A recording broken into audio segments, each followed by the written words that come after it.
Hello and welcome back to another edition of Green on the Greens. We're off to a great start because I can't talk apparently.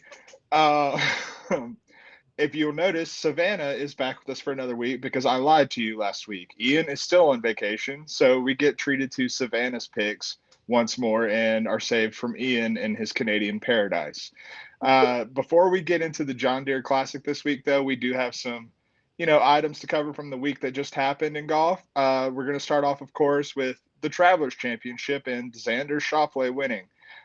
Savannah, I wanted to get your thoughts real quick on kind of the irony of the past two winners we've had on the PGA Tour, or I guess in men's golf. We had Matt Fitzpatrick win the U.S. Open, and then Xander Schauffele win the Travelers Championship. And those are two guys who we always talk about. Well, they're top 15 players in the world, but they don't win enough. And so now they've won back to back weeks. Do you think that this is kind of just positive regression to the mean, or does it mean something more? Or what are your thoughts? I think they had good weeks of golf. Every week is an ebbs and flow with this game, and so many people. That's why picking and predicting who's going to win is such a difficult situation when it comes to golf because it's literally any given week, any player can go up there and win. I mean, Schauffele is one of the best golfers out there. He's a gold medalist. I mean, for crying out loud, he does have some game. It's just he doesn't necessarily always bring the fire, and he did this week. Maybe it was because his wedding anniversary on Sunday. He had to make sure that he did well. I don't know, but he was lights out. It was a birdie fest. It was good to see some guys like JT Poston move up the board and everything too. And so as disappointed as I was in Rory not winning, I think it was a great week because JT Poston lives in my area, and so we love a good hometown kid moment. And Schauffele is Schauffele. He has a cute dog, so go on with it. So you talked about guys, playing well in the Birdie Fest and then moving up the leaderboard. I actually also wanted to ask you about two guys one guy who did it at the very end and one guy who did it all day on Sunday. First up, we're going to talk about Patrick Cantlay, who was obviously my pick to win last week. And I thought I had really good chance of cashing that ticket going into Sunday. He was in the final group with Xander, one off the lead. And then he shot 13 strokes worse on Sunday than he did on Saturday.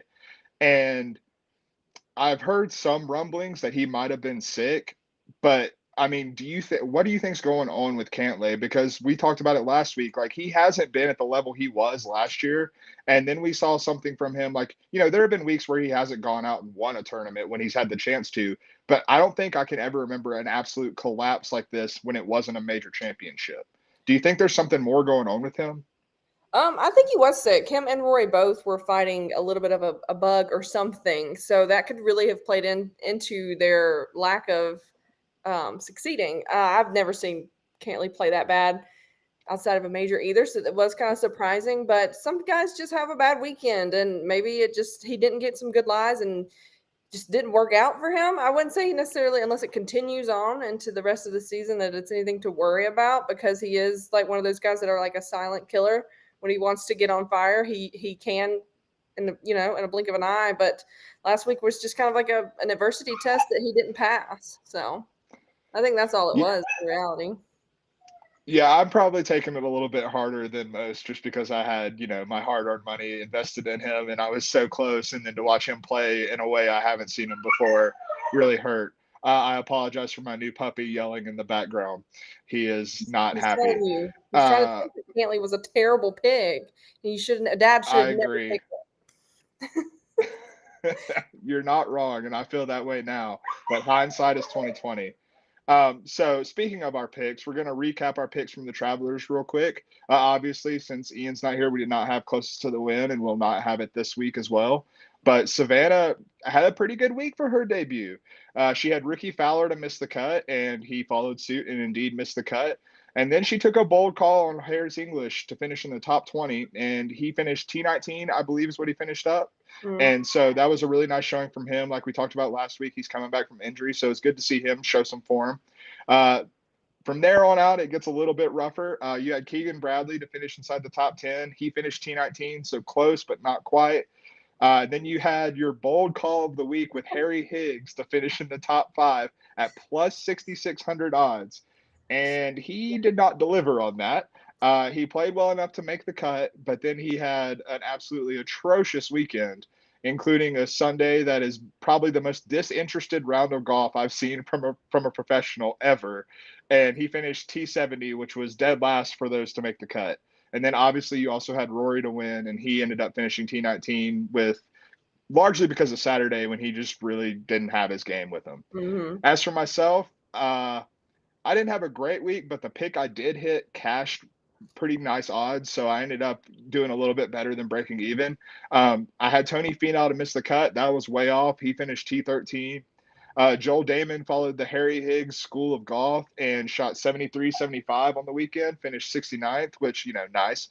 And then my big cash was I had Brian Harmon at plus 450 to finish in the top 10, and he played really well on Sunday, and with other guys falling back, he ended up finishing T8. We already talked about Rory. I had him for a top 5. He let me down as well. And then we also talked about Cantlay, who I don't know if I'll get over that one for a very long time because, like I said last week, I don't normally bet on Patrick Cantlay, and then the one time I do, that's what happens. He might be in my graveyard of bets from here on out. It's probably a Before idea. before we get into the John Deere Classic this week, though, there are a couple things I wanted to touch on. The first is I wanted to give a shout out to NG Chun for winning the KPMG Women's PGA Championship. She shot an absolutely absurd first round that people are comparing to like literally some of the most dominant golf rounds in male or female in history because she would just lap the field, and so much so that she shot 75-75 on the weekend and still won a major championship. And the best thing I heard was if she'd have shot that 75-75 to open, she'd have missed the cut by 2 strokes. Yeah. So it's all about timing in golf is really what it comes down to. Mm-hmm. Savannah, do you have any thoughts, or did you get to watch any of the KPMG? Just, it's a mouthful. That's why I don't know why just women's PGA championship would be great. Yeah, It would be awesome. In charge of that needs to get on that. I thought it was incredible. She went off on the first 2 days and she struggled, but she grinded it out and was able to hold off Lexi Thompson, which, of course, and unfortunately, she stole the narrative on the weekend. Then NG Chum, which kind of ticks me off because I'm a Lexi person. I think she's awesome. She's someone that I kind of watched golf in high school and stuff, and during her when she was really on a tear. But she's just kind of going through something when it comes to major championships and golf in general. So I think people just need to let her do her thing. If she doesn't want to talk to the media, don't talk to the media. Don't compare her to Willie Z. Don't compare her to any male. If she doesn't feel like talking to you, she has that right not to talk to you. And she had a tough weekend. So lay off of her. She's one of the best female golfers out there, regardless if she's winning or not. And, all of her competitors know that. So I think that's what truly matters here. But I thought it was awesome, too, because Justin Thomas, actually tweeted NG Chun after her first day, and he was just like, I'm hooked into this, which I think is awesome, seeing a PGA Tour player kind of pushing the women's golf game. And then she tweeted him again, and she went low again the next day. And so I thought that was kind of a cool little interaction. So it was neat to see her get another major championship. That's her 3rd major, I believe, isn't it? Quietly, very quietly. You think of, multiple time major champions on the LPGA Tour. NG Chun's probably not a name that's going to come up very early in that conversation. So, it's really cool to see her go out and do so in such interesting fashion is the way I'll say it. Because she was dominant the first 2 days, and then she held on. And going back to the Alexi conversation, I'm with you in that she's not Will Zalatoris, she's not this, she's not that, and then I think any athlete has the right not to talk to the media. I think that's the dumbest thing that people get upset about in any sport. But the putting is a problem, and it's tough to watch. That's the thing is there's so much scar tissue there that she very clearly feels it. Everyone watching who keeps up with women's golf feels it, and it's a tough scene, and so to see her basically have the tournament in her palms again, and then, it should not overshadow what NG Chun did, because she did hold on and she made the shots when she needed to close out the victory. But it was a tough scene yesterday to see that, especially, and we didn't even touch on it, but it was eerily, similar in terms of why are you doing this to Sahith Theegala. on the 18th hole in that bunker and just watching something like, that something bad's going to happen because of how these people play. And then that's exactly what happens. It's like having premonition or something. It was not great. And one last topic before we get into the John Deere Classic is we have another round of live golf people going over, headlined by Matthew Wolff, who I think is probably the most interesting person to have gone over to live golf thus far. Because of his age, he's like the first like truly young player who is established to go over there. But he's also a player who has kind of lost his way on the PGA Tour and has been trending in the wrong direction. And one of the things we talked about earlier when, going over the agenda for today is, do you think that the team format and the 54 holes and I mean possibly even the less pressure of live golf will help Matthew Wolff as a player? Yes, 100%. The biggest thing with Matthew is he's not having fun playing golf, and when he's not having fun, it's when you see these really high scores that you don't normally see from a PGA Tour player, unless it's like major championship and it's pouring down rain, all the elements against them and stuff. And you can tell he's just not enjoying himself, and that's been like a 1.5 year long journey for him, and it's been a really struggle seeing him struggle like that because you don't want to see anyone struggle like that mentally. And I think I said struggle like 4 times there, but literally that's what he has been doing. He's struggling. I mean, there's no denying it. Anyone who's watched any shot he's hit, when he first came up and he was so highly touted coming out of Oklahoma State, everyone talked about, oh, he's got this funky swing, but he's got it in such control. And it's not in control anymore. Like, it's just like the club's going 50 different directions with no rhyme or reason to it. And you can tell that it's not, it's not someone going through a swing change. It's not swing thoughts. It's just like he's lost all confidence in himself is what it looks like. Yeah, and I think that's where the live golf tournament can actually help him gain a little bit more confidence because it is a team element. So he can feel that camaraderie, and he can probably go to whoever's team he lands on and feel like, okay, hey, I'm going through it this week, but my short game is really good. So how can I help you do that and blah blah blah. But like that's what I think he's missing is that camaraderie because I've seen a few storylines of him being back on campus in Stillwater to see the boys and stuff, and so to me, this is what live golf would like really succeed at doing is finding these younger players who are struggling to make that, hump to get into the PGA Tour, even though Matthew Wolff has already done that. And just really kind of find that camaraderie again, which that's what sucks about the PGA Tour being like, no, you can't play with us because you went to the Live, Laugh, Love tour. But that's going to hurt the game because guys like Matthew Wolff, who is going to eventually find his swing and eventually find his confidence, and then he's going to be stuck doing this. I mean, he's going to make a boatload more money than he would in his entire career on the PGA Tour. But at the same time, it's like, what if? Because also, what if he won that major championship? Will we still be seeing him struggle like this, or did that really question everything and cause the whole kind of downward spiral that we're seeing? I'm for it, kid. Go get your money, go find some camaraderie, and go have fun. Because at the end of the day, these guys are playing a game for a living, and they should be having fun while doing it. Yeah, and the last point I'll make is I think that this is one of the reasons this is the most interesting to me is I think this is the one that should sound the alarm bells for the PGA Tour more so than the others, just because, like you said, like this is a guy who he's not remotely in the prime of his career in terms of age and obviously not performance wise right now, and those are the type of guys that can move needles. And I mean, Dustin Johnson's a big name and he's done a lot in his career, but like he doesn't move the needle like he used to anymore. No. And Brooks Koepka, same thing. And like there's so many guys that are in that ilk that they've gotten, and it's like, oh, you recognize this name, but like any golf fan is like, yeah, but I don't care. And Yeah. Matthew Wolff is one where if he finds his game, then it's like, oh, they've got one of the, 5 best young players in the world playing on this tour. And what's to stop, 2 of the other top 5 young players in the world to go? And so I think that's where it gets really interesting. And I think the PGA Tour is really going to have to, Jay Monahan's actually going to have to regroup and take it seriously. And this is a real sign of that, I think.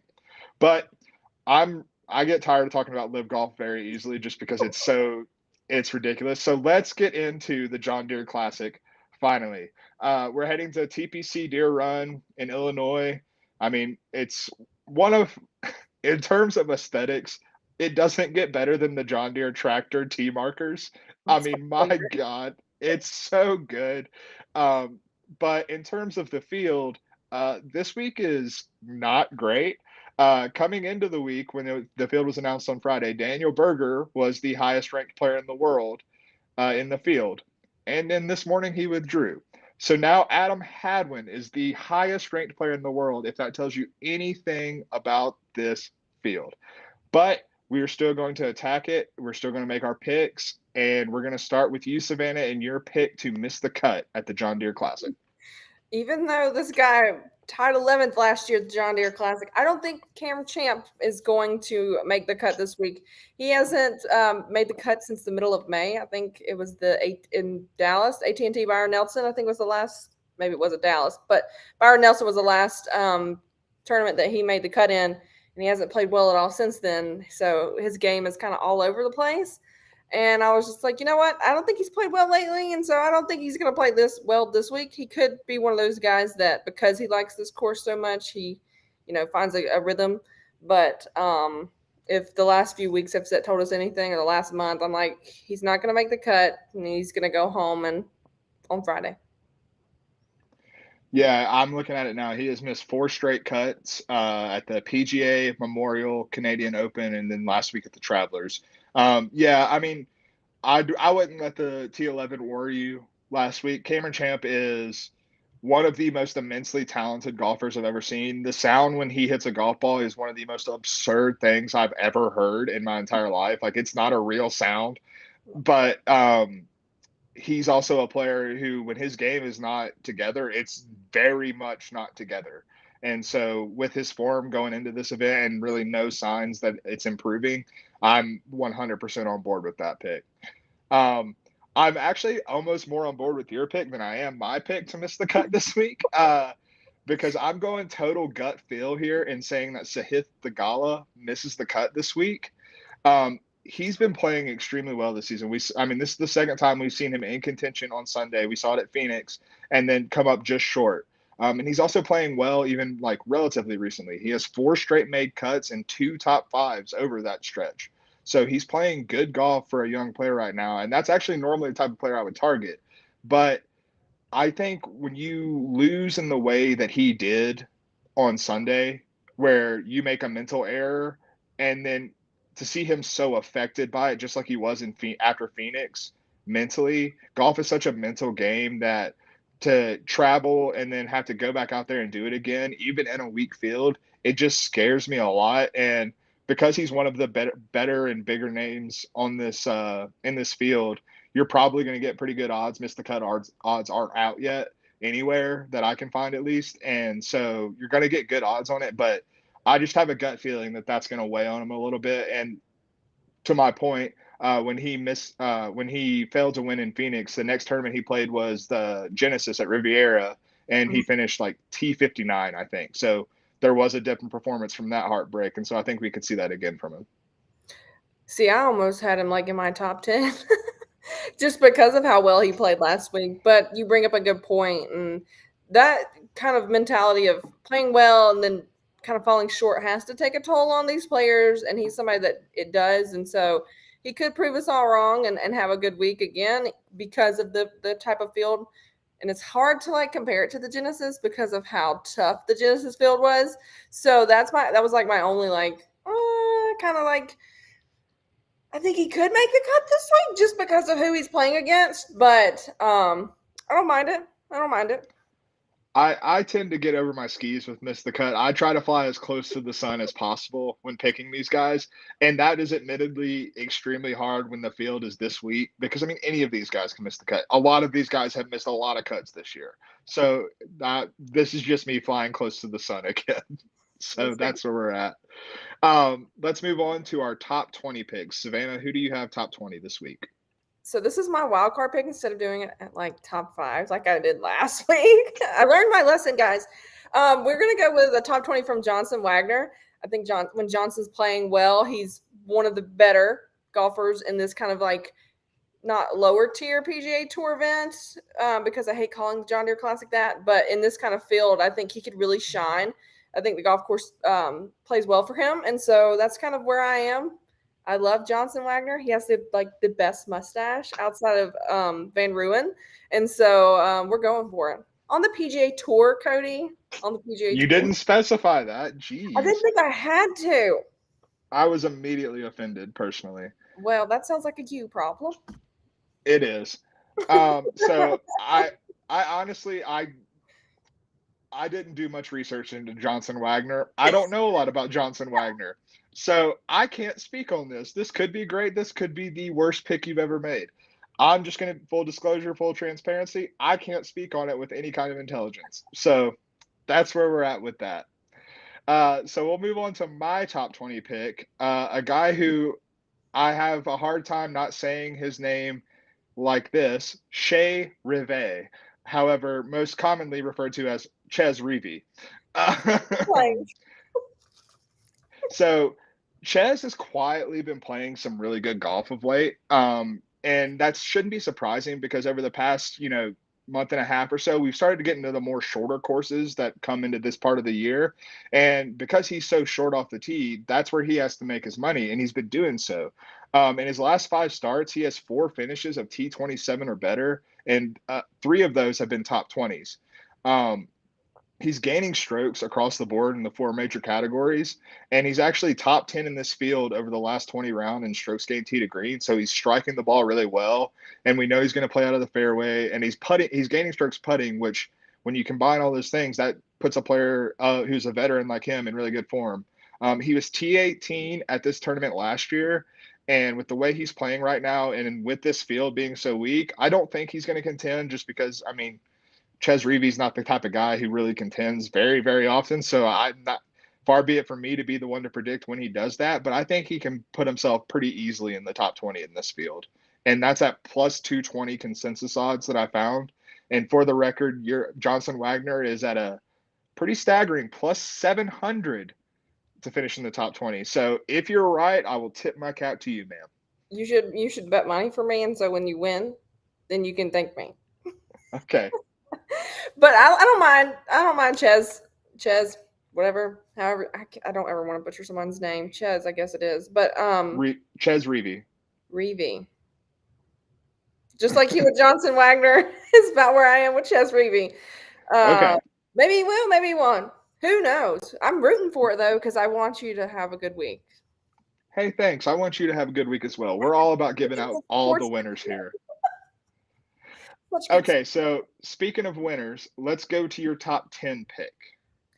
I have Adam Hadwin to finish in the top 10. He's played well the last couple of weeks. Really strong showing at the U.S. Open, and I kind of thought he was going to be somebody that was going to take it into the weekend, and then he kind of just teetered off, like you suggested that he would. But I think his game is at its best that it's been in a really long time, and so I think he's carrying that confidence into this week. And if it's any week for him to get a victory, it would be this one because of the field. And so I'm kind of high on Adam Hadwin. Plus, I love his little family photos and stuff that they share on Twitter. And, Cody's all about the numbers. And I'm over here like, I like their dogs and I like their little family photos. But, it works because I won last week against Cody. It's true. So I will say that I'm going to be a guy about the numbers right here. The reason I don't have Adam Hadwin in any of my picks is because the odds are terrible for someone like Adam Hadwin. He's the favorite in this field, so his consensus odds to finish in the top 10 are plus 150. So still plus odds, which I don't mind the value of that if you just want to get a little safe bet in there. I mean, he's in the best form, I would say, of anyone in this field, and he has a complete game, and he's playing better than he has in a long time. And I think when you take the pressure of a major championship out of the equation, I love him this week, but the odds just weren't good enough for me to put him on here. So that's just me being a slave to the numbers again. So, but I mean, I'm in full support of Adam Hadwin. I think he's going to play really well this week, and I think it's smart for you to put him at a top 10 rather than a winner pick because the odds there are even worse. So good to know. There you go. So for my pick, I'm a little bit lower down the board for my top 10. I have Nick Hardy. Admittedly, I was vaguely aware of Nick Hardy a month ago, and he's been on a heater recently, and it's kind of gotten me really. It's got my ears perked up a little bit. He's played the last 3 weeks, and he's finished T35 at the RBC Canadian Open. He was T14 at the U.S. Open, and then T8 at the Travelers. So the dude is just playing some of the best golf of his life for someone who's a relative unknown, and I mean I don't mean that derogatorily. I just mean he is not a well-known golfer. Um, he's a solid ball striker and has been over this little stretch. He's gaining roughly zero point 0.8 strokes off the tee and approach combined over the last 20 rounds. But where he's really been making his hay is with his putter. He's second in this field over the last 20 rounds in putting strokes gained. Gaining 1.15 strokes per round putting. And the one thing we've seen from TPC Deere Run is that with the bent grass greens, if a guy's going to get really hot with a putter, this can turn into a putting contest. So you want someone who's either A, historically a good putter, or B, is a popper with the putter. And he's been popping with the putter recently. And so I really like that from him. With the form he's in and with this field, and I'm getting value at plus 450 for him to finish in the top 10. I really think that this is a strong play and probably my most confident pick of the week. So I'm going with Nick Hardy to finish in the top 10. I like that Cardi. I like that pick. I think you used to kind of sold me on it. I'm like, wait a minute. See, that's your job. So that's good. You see, you're convincing the people out there, not just me. You're convincing the people. But I like that pick. Well, thank you. I appreciate it. That's where I'm at. Let's see if I like your top 5 pick. Who do you got, Savannah? I got the Aussie from down under, former number 1 in the world, Jason Day. I think he is getting back into better form than he has been in recent years, and he's been playing well. It just hasn't been consistently throughout 4 days at a time. And so, again, this kind of field will allow him to kind of like play a little bit more freely than he would in a major or kind of a tougher event. He can kind of just have fun with it. And I think when Jason Day's having fun is when you see him best. I got to watch him at the RSM Classic 2 years ago, and it's really baffling to see someone who's about my size, I'm about 5'9", hit it as long as he does and as accurately as he does. And then when he talks, it's just like, well, whatever you say, dude, I'm for it, because it's just such a great accent. But he, that former number 1 ranking is for a reason. And I think we're starting to see him get healthy. And I like him this week. He's kind of like my gut pick. I was like, Jason Day, I've been waiting for him to have a good week. And I think that's going to be this week. So go Aussie. So I love playing devil's advocate, especially with you. However, I can't do it with this pick either because when I was looking at winner picks, Jason Day was the second guy. He's not my winner pick this week, but he was the second guy on my list because I too have seen, the signs of him starting to find his form, not consistently, but on occasion finding it. And I think when he pops back up and wins another tournament, it's going to be a tournament like this where scores are going to be low. Like, I don't think he's going to come back and be peak number 1 where he goes out and wins a really difficult golf tournament. I think he's going to come out and just be firing and put up a really low score and run away with a tournament like this. So I think this is a really smart pick for what we've seen from him and what we know his talent can be when he's healthy. So I'm all aboard with this. I like this a lot. So I get a pat on However, before I give my top 5 pick, I do need to just tell the good people who listen and watch this show, I hate top 5 bets. I actually don't bet top 5 bets. If I have a top 5, I bet them as a top 10 because I think that you're just depressing, or you're trying to milk more value, but taking on way too much risk to do so. And so I do not like top 5 bets. And I especially don't like top 5 bets this week because when you have like I said about with other picks, when you have a field like this, there's so much volatility in every one of these players that I think trying to pick a top 5 pick is next to impossible. So that's just my little rant before I get into my top 5 pick, who is Scott Stallings. So hold on. So despite what I said about top 5 picks, what I am saying about Scott Stallings and what I say about every top 5 pick is I think they're going to show up really, really well this week and potentially contend. That's kind of what I get at when I say this is my top 5 pick, considering I don't bet them. I bet them as a top 10, and for the most part, I'll bet them as an outright as well, just for fewer units or a smaller unit size than I do my winner pick. But we're seeing Scott Stallings is the type of guy who he's never been a truly consistent PGA Tour player, but there's a reason he's been on the PGA Tour as long as he has, because he pops big when he pops. And we saw that last week where he got hot on Sunday, had one of the rounds of the day at the Travelers, and then finished T8. And we saw that a couple weeks before when he finished T5. And what we're seeing from him is his approach play is better than it's been in a really long time for him. He's gaining 0.95 strokes per round on approach over his last 20 rounds. And his other parts of his game can be inconsistent, but we're starting to see him level that out a bit more right now, which is when he pops. And he's also played well at the John Deere Classic before. He was T18 here in 2019 and then T5 in 2017. So this is a course that fits him well when he's playing well. And given what we've seen from him the past couple weeks, or the past few, past month, past few weeks, I really like for him to play well this week. He's at plus 700 consensus odds for a top 5. That's probably going to put him around plus 300 for a top 10. And I think he's about plus 4,500 as an outright winner. I like both of those odds better, but since we do a top 5 pick here, he is my top 5 pick. Cody, honestly, the way you put it, it makes me get why you did it a little bit better, but I just don't. There's better players that you could have picked top 5 for, in my opinion. I would have called him a top 10 for sure. I would have definitely been cool with Scott Stallings being a top 10 guy, but I just don't think he's been good enough. And I say that lightly. He has a T8 and a T5 in his last 4 starts. I say it lightly. I just like Jason Day better. Well, I hope you like your pick better than mine. That's natural. All right, speaking of picks I don't like, who is your winner pick for this week? Excuse you. This is a smart pick. I don't care what his recent results have told you. We're going with JT Poston to win this.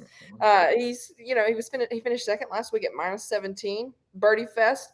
That game is going to continue on into this week. I don't, to look at somebody's past results is kind of like a good starting place. But I'm kind of like one of those people that are just like, he's playing well right now. Let's push him. Why not? He's one of the better players in the field this week. And I think if he has a solid first 2 days, he could really put on the pressure Saturday and Sunday and run away with it. He's somebody that I physically think that can run away with it at this course, even if he hasn't played well there before. I mean, like I said at the beginning of the show, any given week, any given guy could win because of the ebbs and flow of golf that come with this golf game, because it's hard. It's just hard. And JT Poston has been somebody that has worked really hard on his game. I think he's in a sweet spot to win. And as hot as he was last week, I think it's just carrying over. So I really like my pick. I don't whatever. I was getting defensive. I don't hate the JT Poston pick. However, it does scare me that he has not played well. He's missed the past 2 cuts here, and then the other 2, his 2 previous starts at John Deere were outside of the top 60. And this is a place where course history has proven to be pretty important. And so in a vacuum, and especially with how he played last week, I can see why JT Poston should play well here. But the fact that he hasn't is what scares me a lot, because I did look at him, and after seeing him last week, I was like, oh, a place where you need to get a hot putter and, play kind of average everywhere else, and that can win you this tournament. That intrigued me. But then I saw his history, and that took me out of it, because that's just something that I think is pretty important at this place. And so I don't hate it as much as I was letting on. However, I'm not a huge fan. Well, sometimes you have to learn from your mistakes to be able to win in the future. So we're manifesting it for JT because we want a hometown victory. There we go. Okay, so speaking out of 2 sides of my mouth, my winner pick this year, the 2022 John Deere Classic, is Denny McCarthy, who is at plus 2,200 to win this week. Um, so why I say speaking out of two sides of my mouth is that he has also missed the cut here the past 2 years. However, he finished inside the top 35 the year before that and has another finish where he made the cut there as well. So he has played better previously than he did the past 2 years. More importantly, though, he's playing extremely well right now. For my top 10 pick, Nick Hardy, I said that Hardy was second over the last 20 rounds in this field in strokes gained putting. He's second behind Denny McCarthy, who is just a he's whenever he comes on the screen, they always talk about how good of a putter he is. But the thing is he backs it up. That's not just commentators talking to fill air. He's gaining 1.3 strokes per round on the greens over his last 20 rounds. And he missed the cut last week at the Travelers, but prior to that, he'd been riding that hot putter to a T5 at Memorial and a T7 at the US Open. And one of the reasons he's been able to do that is he's kind of evened out the other parts of his game, which are pretty wildly inconsistent, if we're being honest. And like why he does tend to miss a lot of cuts, even with being such a good putter, is he can be a little erratic with the driver sometimes. He can be a little erratic with his irons. But he's not elite with either of those things right now, but he is average, and he's taking big numbers out of play or taking really bad positions out of play. And with the way he can putt at this course, and I'm someone who tends to overlook putting a lot when I'm looking at statistics, but not this week. And I'm taking the best putter on the PGA Tour this year and putting him right there to I win don't this week. I don't mind the Denny McCarthy pick. I like Denny. Denny's somebody that I think flies under the radar. And when he does get that erratic driving situation under control, I think he's going to be somebody that challenges a lot of the bigger names. But putting wins the dough, or whatever that saying is. Drive for show, putt for dough. Thank you. See, this is That's why I'm broke. Well, we won't. But I look great. Yeah, there you go. See, that's how I am. I'm like, I don't have to necessarily win. I just have to look good on the golf course. But I don't mind the Denny McCarthy pick. I think it's smart to go with the guy who's putting best, especially on this course. Which is kind of why I like JT, because I do know how good of a putter he is. But with those numbers that you were just talking about with Denny being strokes gained putting and stuff, like that's a pretty strong statistic, and I wouldn't mind seeing Denny win. It'd be a good week for him. Yeah. So before we recap our picks for the John Deere, I did not prepare you for this, and I apologize, but it just hit me off the cuff. Great. Opposite of this event and on the DP World Tour is the Irish Open, which actually probably has a better field than the John Deere Classic, unfortunately. Have you looked at the field, and if so, do you have a gut feeling off the cuff? Who do you like to win the Irish Open? I haven't, but is Shane Lowry playing? He is the favorite. Well, then we're going with Shane. Okay. Somebody who hits when he hits the ball, it makes a different sound. Shane Lowry. When he hits the ball, it makes a different sound. And I think he's just gearing up before the Open. And it would give him a lot of confidence into St. Andrews. So we're going to go with Shane. I don't care if he's a favorite or not. Shane's going to get his game into primo, whatever the right word is. Help me out. But good form. Good form. There we go. But when Shane's there, I'm going to pick Shane. Okay. So I like Shane, obviously. The value's not there, though. I'm seeing plus 900 consensus odds, and that's not for me. However, I do really like my guy, Robert McIntyre, to play really well at the Irish Open this week. Yeah. I think his style of play for the big lefty, I think that really fits someone in an open link style course, which they play at the Irish Open, kind of leading into the Open Championship. And I think he's another guy that's relatively inconsistent, but when he's on, he looks like one of the best players in the world. And I think this is a style of course that really suits him. And he's from Scotland, so he's relatively close to home in the United Kingdom. So I think he's someone who could really show up this week, especially trying to get into form before the Scottish Open. So now that we've got that out of the way, Savannah, will you recap your picks for the John Deere Classic? Okay, so my miscut is Cameron Champ. My top 20 is Johnson Wagner. My top 10 is Adam Hadwin. My top 5 is Jason Day. And my winner chicken dinner is JT Poston. You threw me off my rhythm. I can't speak now. Um, This is why okay, gathering myself. My pick to miss the cut is Sahith Thagala. My top 20 pick is Ches Reavie. My top 10 pick is Nick Hardy. My top 5 pick is Scott Stallings. And my pick to win is Denny McCarthy. That's going to do it for this week on Green on the Greens. Savannah, thank you again for filling in for Ian, who is just slacking so hard in his hosting duties. And as discussed, I hope we will have you back sooner rather than later to do this again. Everyone else, please follow BetSided on YouTube, social media, all that. Subscribe on YouTube, like the video, and we will see you next week for. Do you know what tournament's next week? No. I think it's the Scottish Open, but I don't know that for sure. We're going to go with the Scottish Open, and if I'm wrong, I'm wrong. Have a good day.